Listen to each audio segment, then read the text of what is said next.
السلام علیکم و رحمت الله و برکاته استاد عزیز. علیکم السلام و رحمت الله و برکاته. استاد عزیز، ما همین در شهرهای روسیه تاکسی کار میکنیم. استراخوفکی یک ساله دارد، مثلا 6 ماه یک ساله، یک سالش مثلا 10,000 اضافه تر از 10,000 یا اینکه 6 ماه 7,000. بعدا همین رعبه یا اینکه میزنن یا میزنی آوری میشیم. خلاصه همین مثال حجت های پیشنهاد میکنیم، استراخوف کمپین میتیم و یا پول جدا میکنن. ما یارو دوستا یا جورای یافته همون جایی که زد و خوردشه به پول کمتر حسابی درست میکنیم ماشینه. بقیه همون موندگی استراخوی پولش ما میماند. همون روزگار و زندگی خیش به استفاده کنیم. حلال است، درست است. همون گفتم اشمو وای گیریم جواب گیریم. مسئله استراخوانی کمپانی اصلا بله بله. از نگاه شریعت این عقد نادرست است. اصلا اون قمار است. چخیر از تمام مردمی که ماشین دارد پول جمع میکند، از این 100% پولی که جمع کرد شاید 1%ش به صدمه دچار میشد. اون کی است نامعلوم. یعنی اون شاید بیمار بود، شاید عرق نوشیده بر سری چنبرک نشست، خطاگی از او گذشت، فرق ندارد.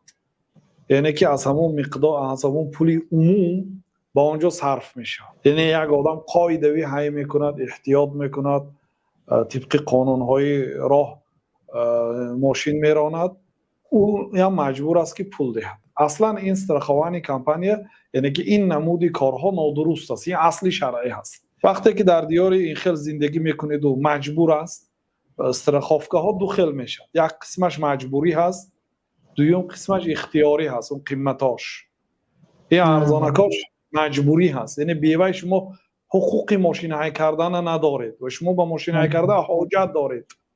شما حاجت دارید، شما زندگی دارید و ماشین احتیاج دارید، ولی اگر استراخوفکه نداشته باشید شما رو اشتراف میکنن، جریمه میبندن. شما از نگاهی مجبوری همین قمار به شریک میشید. یعنی قمار است، چون شما پول میتید، فایدهش کی میبیند نامعلوم است. اساسی فایدهش خودی همون کمپانی میگیرد و یک قسمش میتید به یک آدم ها مثلا حساب کرده. این از یکم مسئله است. یعنی فهمیدید؟ اون آدمایی که در برای زندگی میکنید که استراخوفکه گرفتن حتمی هست، بیوه ماشین کردن اجازه نمیتین، شما گناهکار نمیشید، مجبور هستید. برای همین مجبور اینا میتید ارزانترش میگیرید، قیمتاش اون کاسکای و دیگراش نگیرید. مگرم بعضی علما گفتن که اگر ماشینش قیمت باشد و در اون کشور رایج است که ماشین قیمت میدزدند، دیگه علاج نیست. یعنی که 70% 80% باوری که ماشین میدزدند، دیگه با اون کاسکاش هم اجازه دادن. کاسکا بود نامش، قیمتش یعنی اساگو کاسکا قیمتش اساگو ارزانش دو وای. یعنی که اصلا به اون قیمتش که مجبوری نیست نگیرید، الا در همون حالتهای ضرورت که اینا فتوا هست. یعنی اجازه بعضی علما هست. اصلی قمار است این کار. قمار یعنی چی؟ قمار یک خرید و فروشی که عاقبتش نامعلوم است. شما پول میتید، کی از همین پول ماشینش تعمیر میکند نامعلوم است. خرید و فروش حلال چیزی که عاقبتش معلوم است.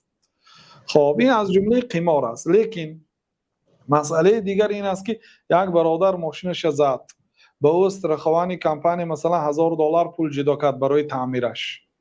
شما بردید و $800 در نزد یک دیگر استا تعمیر کردید که همینه در دیگر جا به 1000 میکنن.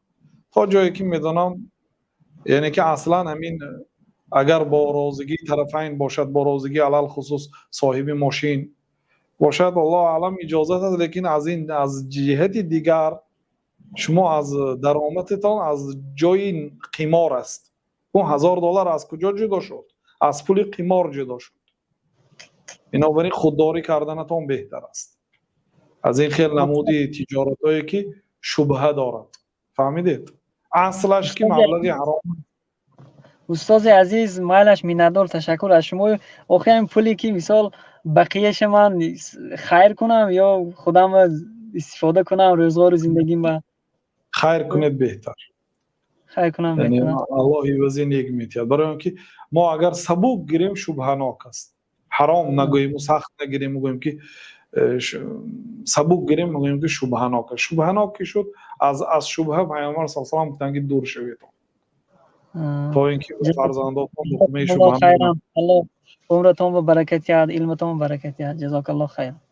سلامت باشی برادر عزیز.